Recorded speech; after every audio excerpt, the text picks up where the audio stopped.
할렐루야. 아멘. 네. 이 자리에서 또 하나님의 은혜를 나눌 수 있게 해주셔서 깊은 감사를 드립니다. 한국에 들어오기 약 2주 전에 일본의 시골 교회를 섬겼습니다. 산속에 자리 잡은 교회여서 이 낮에는 더웠지만 아침 저녁으로는 선선한 그런 곳이었습니다. 그리고 도쿄로 돌아왔을 때에 공기가 다름을 느꼈습니다. 시골보다 조금 더웠으니까요. 그리고 지난 8월 2일 밤 11시 반에 대구공항에 도착했을 때 역시 대구다 하는 말이 제 입에서 나왔습니다. 그동안 제가 대구에서 어떻게 살았나 싶을 정도로 매우 덥습니다. 하지만 그 더위에 대한 마음들은 봉산교회에서 시원하게 씻겨져 내려갔습니다. 함께 찬양드리고 함께 예배드리면서 또한 너무도 반갑게 맞아주심으로 그 더위에 대한 마음들은 시원하게 씻겨 내려갔습니다. 반갑게 맞아주신 것도 감사한데 또 함께 일본에 대해서 나누고 하나님의 은혜를 나눌 수 있는 시간까지 허락해 주심에 하나님께 감사와 영광을 돌려드립니다. 먼저 일본에 대해서 짧게 나누고 난 뒤에 하나님의 말씀을 생각해 보고자 합니다. 네, PPT 띄워주시기 바랍니다. 네, 다음 장면이요. 작년에 제가 이곳에서 보고를 드릴 때에 일본이 우상의 나라라는 것을 말씀드렸습니다. 800만 신이 있는 나라고 또한 도시 곳곳에 신사를 볼 수 있을 정도로 우상이 넘쳐나는 그런 나라라고 말씀을 드렸는데요. 그리고 작년에 그렇게 보고를 드리고 나서 일본으로 돌아간 지 얼마 되지 않아서 저는 이 우상 숭배의 충격적인 현장을 목격하게 되었습니다. 일본인들은 신년이 되면 일찍부터 하츠모데라고 해서 신사에 가서 절을 하고 1년의 행복을 기원합니다. 그런데 이 일찍이라는 것이 우리가 흔히 생각하는 동틀역 혹은 새벽녘이 아닙니다. 1월 1일 12시가 딱 넘어선 순간 아주 칠흑 같은 어두운 밤에도 사람들이 신사로 줄을 지어가서 절을 합니다. 2019년이 시작되는 1월 1일 교회에서 신년 감사기도회를 드리고 돌아와서 집 근처에 있는 신사에 사람들이 모여 있는 것을 보았습니다. 그래서 카메라를 들고 가보았더니 이와 같이 구미호로 분장한 사람이 춤을 추고 있고 또한 그것을 쫓아내는 듯한 춤을 추면서 그것을 바라보며 사람들이 즐기고 있는 모습을 볼 수 있었습니다. 사람들이 이 우상 숭배 현장에서 즐기는 모습을 보니 구약 성경에 등장하는 우상 숭배의 모습이 바로 이런 것이구나라는 생각이 들면서 마음 한켠에 이 일본을 향한 먹먹함과 답답함 그리고 긍휼의 마음이 일어날 수밖에 없었습니다. 다음 장면 부탁드립니다. 지난번 보고 때도 말씀드렸지만 일본의 인구 감소 문제는 너무도 심각합니다. 저희 아들 민하의 존재 자체가 교회에서 큰 환영을 받을 정도로 일본은 심각한 인구 감소 위기에 있습니다. 이것이 부단 교회뿐만이 아닙니다. 도시를 벗어나면 길거리에서 아이들을 보는 것이 쉽지가 않습니다. 제가 섬겼던 교회들 가운데에는 주일학교 예배가 없는 교회가 태반입니다. 인구 감소는 크리스천의 감소를 의미하면서 또한 이것은 목회자의 감소를 의미하기도 합니다. 제가 2주 동안 섬겼던 시골 교회는 목사님 한 분이 3개의 교회를 담당하기 때문에 인터넷으로 예배를 드리는 교회였습니다. 한 교회에서 목사님이 설교를 하면 그것을 인터넷으로 나머지 2교회로 방송을 하는 그런 교회였죠. 이 목사님의 말씀에 의하면 30년 전만 하더라도 이런 상황은 상상하지 못했다고 합니다. 지금의 한국교회처럼 신학교의 졸업자 수가 교회의 수보다 많아서 졸업 후에 사역지를 구하지 못했을 정도라고 합니다. 하지만 인구 감소에 대해서 심각하게 생각하지 않았고 신학교 미달 현상이 점점 심화되면서 지금의 상황에 이르렀다고 합니다. 올해만 하더라도 일본 성결교단, 일본 홀리네스 교단에 3개의 교회가 목회자가 없어서 폐쇄가 될 정도였습니다. 다음 장면 부탁드립니다. 이런 영적인 어려움과 더불어서 인구 감소라는 어려움이 있지만 복음을 전하는 것은 결코 멈출 수가 없습니다. 이제 일본에 대해서 여러 가지로 다방면으로 훈련하는 훈련 기간이지만 다양한 사역으로 섬기고 있습니다. 먼저 말씀 사역으로 섬기고 있습니다. 봉산 성결교회 여러분들의 기도 덕분에 일본에 들어간 지 1년 3개월이 되었지만 이제 일본어로 말씀을 전할 수 있게 되었습니다. 처음에는 정확한 일본어 구사를 위해서 일본 목사님들의 도움을 받았지만 이제는 그 도움의 빈도가 많이 줄었습니다. 하지만 정확한 일본어로 정확한 말씀을 전달하는 것을 목표로 하여서 열심히 언어를 공부하는 가운데 있습니다. 일본어로 설교를 준비하는 것도 중요하지만 일본에서는 말씀을 전할 때에 말씀 가운데 믿음만 강조하는 것이 아니라 논리적으로 이해할 수 있게 하는 것이 중요합니다. 그래서 말씀을 준비할 때에 기독교 변증을 통해서 복음을 설명해야 하기도 하며 또한 말씀을 한 구절만 보는 것이 아니라 다양한 구절을 통해서 연구하고 설명하고 가르치는 방식의 메시지를 전달해야 합니다. 그리고 예배 후에는 성도들이 궁금한 것이 있으면 저에게 찾아와서 질문도 하는 편입니다. 더 말씀을 깊이 연구하여서 제대로 올바르게 말씀을 전할 수 있는 그런 지혜를 위해서 여러분들께 기도 부탁드립니다. 다음 장면 부탁드립니다. 또한 한국에서 준비한 것들을 가르치는 사역도 하고 있습니다. 일본 사람들은 차를 마시는 문화가 있어서 커피를 좋아합니다. 한국에서 배웠던 커피를 가르치기도 합니다. 특별히 일본 사람들은 교회에 들어오는 것을 무섭게 생각하거나 어렵게 생각하는 경향이 있습니다. 이를 위해서 우리나라에서는 이미 많이 있는 교회 카페가 슬슬 일본 교회에서는 시작되려는 분위기입니다. 예전에 제가 시민성결교회에서 섬길 때에 카페에서 봉사하면서 배웠던 기술들을 살려서 동경성서학원 학생들에게 커피 클래스를 열기도 했습니다. 그 커피 클래스에는 많은 학생들이 참여하여서 어떻게 하면 일본인들을 교회로 불러들이고 전도할 수 있을까에 대해서 함께 토론하는 시간도 가졌습니다. 또한 동경성서학원의 한국어 수업을 지금 현재 맡아서 가르치고 있습니다. 황명하 선교사가 한국어 교사 자격증을 가지고 있어서 저희가 정식으로 동경성서학원의 한국어를 가르치고 있습니다. 특히 일본인 신학생들 가운데에는 한국인 친구로부터 복음을 듣고 헌신하여서 신학생이 된 경우가 많습니다. 또한 한국교회의 뜨거운 기도에 대해서 너무 잘 알고 있기 때문에 한국어 수업을 통해서 그런 것들을 배우고자 합니다. 이 한국어 수업을 통해서 한국어만 가르치는 것이 아니라 한국교회의 열정과 기도에 대해서도 함께 가르칠 수 있도록 여러분께 기도 부탁드립니다. 다음 장면 부탁드립니다. 매주 목요일은 학생들과 함께 전도 실습을 합니다.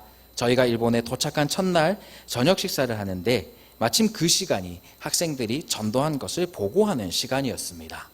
학생들의 전도 보고를 듣고 마음이 뜨거워져서 언어가 잘 되지 않던 시절부터 전도팀에 함께 참여했습니다.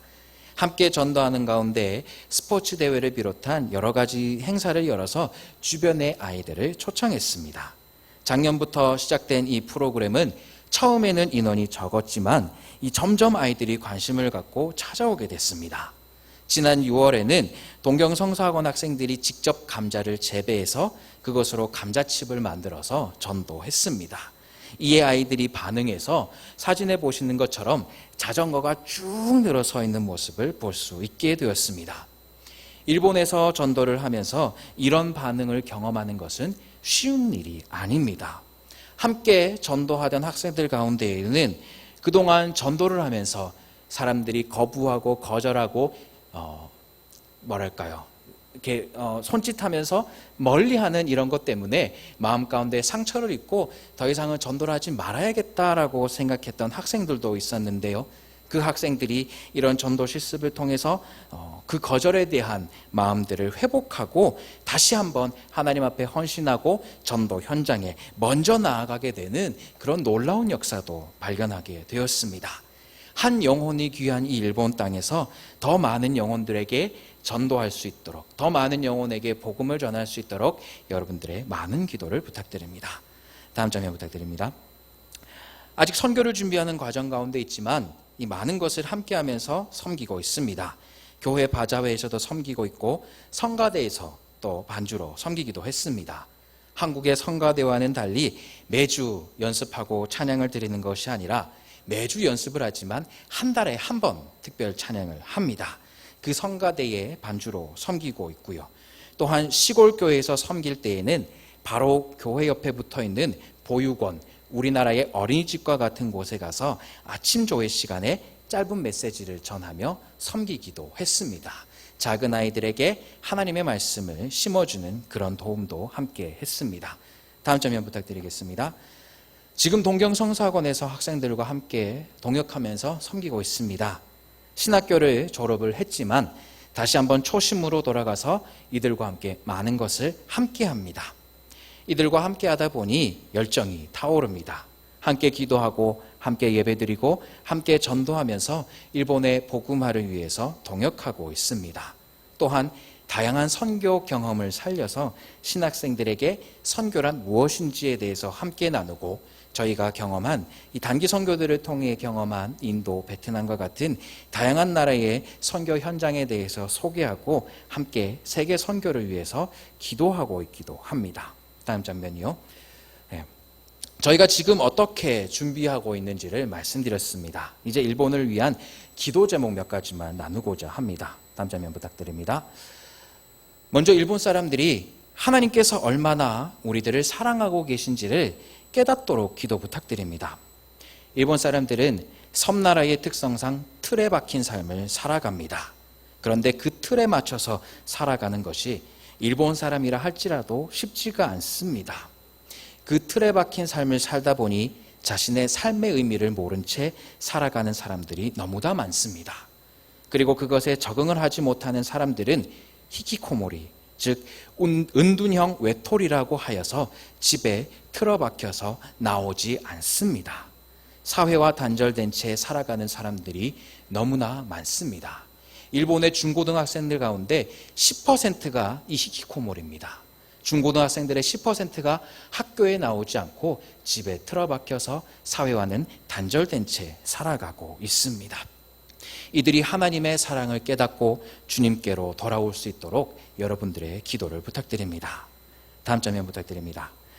일본에 파송된 선교사로서 일본의 기독교의 미래를 책임질 다음 세대를 위해서 기도를 부탁드립니다.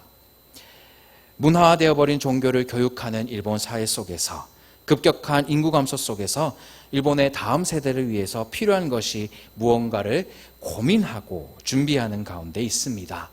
본격적인 사역을 준비하는 이 기간에 다음 세대를 위한 필요를 발견하고 그것을 잘 준비할 수 있도록 기도 부탁드립니다. 다음 장면이요. 그것을 위해서 구체적인 기도 제목을 한 가지 부탁드리고자 합니다. 저희의 비전은 일본 청년들, 일본 젊은이들에게 복음을 전하여서 그들이 크리스천이 되고 그리고 그들을 훈련시켜서 선교사로 다른 나라로 파송하는 것이 저희의 비전입니다. 현재 기독교는 앞서 말씀드린 것처럼 말씀에 대한 연구는 활발하여서 성서 연구에 대해서는 사람들이 잘 알고 있는 편이지만 그 이외의 실천적인 부분들, 전도나 선교에 대해서는 자료가 거의 없는 편입니다. 더욱이 일본 홀리네스 교단에는 선교사가 없습니다. 단 한 분의 선교사님, 대만에서 선교하시던 분이 계셨는데 그분이 은퇴하시고부터는 교단 내에 선교사가 없습니다. 우리나라에서는 단기 선교팀을 결성하여서 단기간의 훈련을 마친 뒤에 비전 트립에 다녀오게 되는데 그런 프로그램에 대한 훈련조차 찾아보기 힘든 실정입니다.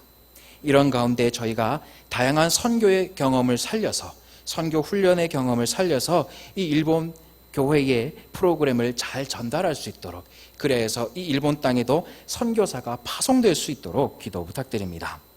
다음 장면입니다. 마지막으로 현재 우리나라와 일본의 관계를 위해서 기도 부탁드립니다. 아시는 것처럼 현재 우리나라와 일본의 관계는 해방 이후 최악의 상황이라고 합니다. 저희가 일본에 있는 동안 많은 분들로부터 염려와 위로의 메시지를 받았습니다. 그리고 지금 잠시 한국에 머무는 가운데에도 많은 분들이 위로와 걱정의 말씀을 건네주십니다. 솔직히 말씀드리면 일본인들은 정치에 관심이 없습니다. 그래서 우리나라와 일본의 관계가 이런 상황인지 일본 일반인들은 잘 모를 뿐더러 뉴스를 통해서 접했다고 하더라도 그것을 저에게까지 찾아와서 그렇게 티를 내지는 않습니다. 하지만 그렇다고 해서 그것이 일본 선교에 아무런 영향이 없는 것은 아닙니다. 그동안 일본 선교를 위해서 준비했던 많은 노력과 기도가 이러한 관계로 인해서 흔들리지 않을까 걱정되는 것이 현실입니다. 일본으로 찾아오는 전도의 발걸음이 줄어들까봐 걱정되는 것이 사실입니다. 이런 가운데 말씀을 준비하면서 하나님께서는 말씀을 통해서 저희에게 힘을 주셨습니다. 다음 장면이요. 오늘 우리는 다니엘서 6장의 말씀을 읽었습니다. 너무도 잘 알고 있는 사자굴 속 다니엘에 대한 이야기지요. 너무나 유명한 이야기여서 하나님을 믿지 않는 사람들도 잘 알고 있을 정도의 내용입니다. 그러다 보니 하나님을 믿지 않는 사람들 가운데에는 이 말씀에 대해서 의문을 가지고 의심을 던지는 경우가 있습니다. 다니엘이 사자굴에서 죽지 않고 살아날 수 있었던 이유에 대해서 하나님을 믿지 않는 사람들은 다양한 이유를 이야기하면서 이것이 거짓이라고 합니다. 먼저 그 사자가 배가 고프지 않았다는 것입니다. 사자가 별로 사납지 않은 데다가 이미 배가 불렀기 때문에 다니엘에게 흥미가 없었다라고 하는 이들이 있습니다. 하지만 다니엘 6장 24절을 보면 다니엘을 모함한 사람들이 대신 사자굴에 던져집니다. 그리고 그들이 굴 바닥에 닿기도 전에 사자들이 그들을 움켜서 그 뼈까지도 부서뜨렸다라고 기록되어 있습니다. 즉 다니엘은 이 위험한 사자들과 항상 함께 있었다는 것이죠. 또 어떤 사람들은 다니엘이 이 사자굴에서 몰래 빠져나와서 굴 주변에 숨어 있다가 다리오 왕이 사자굴로 오는 것을 보고는 다시 몰래 사자굴로 들어가서 마치 하나님께서 자신을 보호해 준 것처럼 거짓말을 한 것이라고 이야기하는 사람도 있습니다. 그런데 성경 사전과 역사적 자료들을 살펴보면 그 당시의 사자굴은 우리가 흔히 생각하는 동굴의 형태가 아니라 굴 위쪽에 입구가 있고 그 입구를 좁게 만들어서 안쪽에서는 탈출이 불가능한 구조라고 합니다. 더욱이 다니엘 6장 17절에는 돌을 굴려서 그 굴 어귀를 막고 왕의 도장과 귀족들의 도장으로 봉했다고 합니다. 즉 다니엘은 이 사자굴에서 탈출한 것이 아니라 계속해서 사자굴 안에 있었다라는 것을 우리는 알 수 있습니다. 저는 이 두 가지 의심에 대한 반박들을 찾아보면서 놀라운 하나님의 능력을 발견했습니다. 그것은 바로 하나님께서 다니엘을 사자굴에서 끄집어내셔서 보호하신 것이 아니라 그 사나운 사자들이 있는 사자굴 속에서 보호해 주셨다라는 것이죠. 여러분, 만약 여러분께서 다니엘이셨다면 밤새 그 사나운 사자들과 함께 있는 것이 가능하시겠습니까? 여러분은 밤새, 아니요, 단 10분이라도 떨어지는 사람이 땅에 닿기도 전에 그들을 움켜서 부서뜨리는 그 사나운 사자들 속에 있는 것이 가능하시겠습니까? 그런데 다니엘은 이 사나운 사자들 속에서 밤을 보냈습니다. 이 얼마나 놀라운 일입니까? 하나님께서는 다니엘을 사자굴에서 꺼내셔서 사나운 사자들로부터 다니엘을 피신시킨 것이 아니라 사나운 사자들 속에서 밤새 지키셨던 것이죠. 다니엘은 위험을 벗어남으로써가 아니라 위험 속에서 하나님의 권능으로 보호를 받은 것입니다. 우리를 사랑하시는 하나님께서는 우리를 보호하십니다. 그리고 그 방법은 다양합니다. 하나님께서 우리를 위협에서부터 벗어나게 하심으로 우리를 보호하십니다. 그리고 오늘의 다니엘처럼 하나님께서는 위협 속에서 하나님의 권능으로 우리를 보호하십니다. 17절에 돌을 굴려서 굴 어귀를 막은 것처럼 겉으로는 폐쇄된 세계처럼 보이는 그곳에서도 우리 하나님께서는 우리를 보호하십니다. 다니엘 3장에 나오는 다니엘의 세 친구도 금신상에 절하지 않아 뜨겁게 타오르는 풀무불에 던져졌지만 하나님께서는 다니엘처럼 그 불에서 끄집어내신 것이 아니라 그 불 속에서 보호하셨습니다. 그저 단순한 보호가 아닙니다. 다니엘 3장 27절을 읽어보면 불이 그들의 몸을 해하지도 못했고 머리털도 그을리지 아니하였고 겉옷빛도 변하지 않았고 불탄 냄새도 없었다고 합니다. 다니엘도 마찬가지입니다. 오늘 우리가 읽은 6장 23절을 보면 다니엘을 굴에서 올린 즉 그의 몸이 조금도 상하지 아니하였다라고 기록하고 있습니다. 그 위험 속에서도 완전한 보호를 하고 계시는 분이 바로 우리 하나님이십니다. 그렇다면 우리는 과연 어떤가요? 우리가 인생을 살다 보면 어려운 일을 만나거나 위기에 빠지기도 합니다. 오히려 우리가 지금까지 살아오면서 아무 일 없이, 아무 걱정 없이 살아왔다는 것은 어쩌면 가장 어려운 일일지도 모릅니다. 누구나 한 번쯤은 걱정을 하며 밤을 지샌 적도 있을 것입니다. 누구나 한 번쯤은 왜 나에게 이런 일이 생겼냐고 생각할 정도의 어려움을 만난 적도 있을 것입니다. 우리는 그런 상황에서 어떻게 합니까? 하나님, 이 위협으로부터, 이 걱정으로부터 저를 지켜주시옵소서. 저를 이 위기에서부터 벗어나게 하옵소서. 이 어려움에서 떠나가게 하옵소서라고 기도합니다. 그런데 우리가 이렇게 기도를 함에도 불구하고 여전히 우리에게 걱정이 남아있는 경우도 있습니다. 우리가 이렇게 기도를 함에도 불구하고 여전히 어려움 가운데 우리가 남아있는 경우가 있습니다.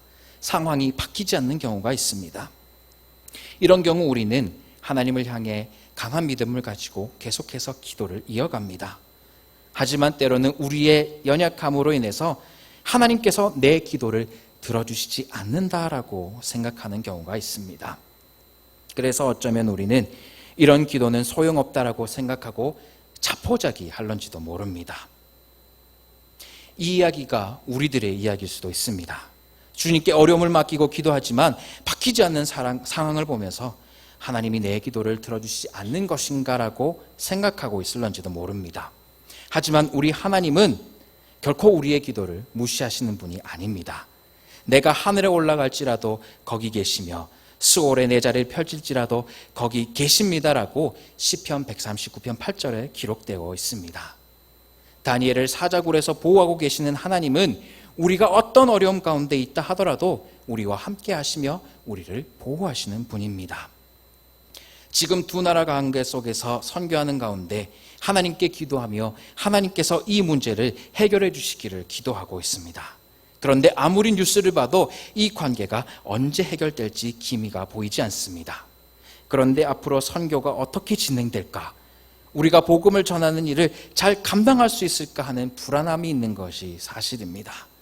그런데 하나님께서 오늘 이 말씀을 통해서 먼저 저에게 힘을 주셨습니다. 사나운 사자들 가운데에서 절대 탈출 불가능한 그 사자굴 속에서 하나님께서 보호해 주신 것처럼 하나님께서는 이 어려움 가운데에서 우리를 보호하실 것이라는 확신을 갖게 되었습니다. 두 나라 가운데에서 하나님께서는 우리를 지키셔서 결코 복음을 전하는 그 발걸음을 멈추게 하지 않으실 것이라는 확신을 갖게 하셨습니다. 일본 선교를 위해서 봉산의 성도들이 기도해 주시고 계시기 때문에 그 어떠한 위협도 선교를 방해할 수 없을 것이라는 확신을 가지게 됩니다. 나아가서 이런 상황일수록 오히려 봉산의 성도들이 일본을 위해 더 기도하실 것을 믿게 되고 그리고 그 믿음으로 인해서 이런 상황이라고 할지라도 오히려 더 복음을 들고 나아가게 하나님께서는 저에게 힘을 주십니다. 여러분은 어떻습니까? 혹시 여러분 가운데 어려움 가운데 있는데 그래서 이것을 위해서 기도하고 있는데 여전히 어려움 가운데 있지는 않으십니까? 그래서 하나님께서 혹시나 내 기도를 듣지 않으신다고 실망하고 계시지는 않으십니까? 그렇다면 여러분 함께 다니엘을 기억하셨으면 합니다. 하나님께서는 다니엘을 사자굴 속에서 보호하셨다는 그 사실을 기억하시기 바랍니다. 하나님이 느껴지지 않는 것 같은 어려운 위기 속에서 하나님은 여전히 다니엘과 함께 계셨다라는 그 사실을 기억하시기 바랍니다. 작년에 제가 이 자리에서 일본에 대한 보고를 드리고 난 뒤에 문장로님께서 저에게 이렇게 말씀하셨습니다. 일본 참 어렵다잉. 이렇게 말씀하셨습니다. 그렇습니다. 일본에서 복음을 전하는 것은 어렵습니다. 하지만 그 어려움 가운데 저만 있지 않습니다. 하나님께서 함께 계십니다. 그래서 복음을 전하는 것은 멈출 수가 없습니다. 이를 위해서 기도 부탁드립니다. 일본의 선교가 우상의 나라, 인구 감소, 지금의 한일 관계와 같은 어떠한 어려움과 상황 가운데 있다 하더라도 결코 멈추지 않도록 기도 부탁드립니다. 기도하겠습니다. 사랑의 하나님, 감사합니다. 일본에 대해서 함께 나누고 기도할 수 있는 시간을 허락하심에 감사합니다. 일본에서 복음을 전하는 것이 어렵습니다. 그렇지만 하나님, 사자굴 속에서 하나님께서 다니엘을 보호하셨던 것처럼 하나님께서는 복음을 전하는 자들의 발걸음과 그 모든 것들을 지키실 줄 믿습니다. 그리고 이를 위해서 봉산교회의 기도가 끊어지지 않을 줄을 믿습니다. 하나님, 우리가 어려움 가운데 있으니까 만약 그렇다면 사자굴 속에서 보호하고 계시는 다니엘을 기억하게 하여 주시옵소서. 그래서 어떤 상황에서도 하나님께서 함께 하신다는 그 굳건한 믿음을 가지고 주께 나아가는 우리 모두가 되게 하여 주시옵소서. 감사드립니다. 예수 그리스도 이름으로 기도합니다. 아멘.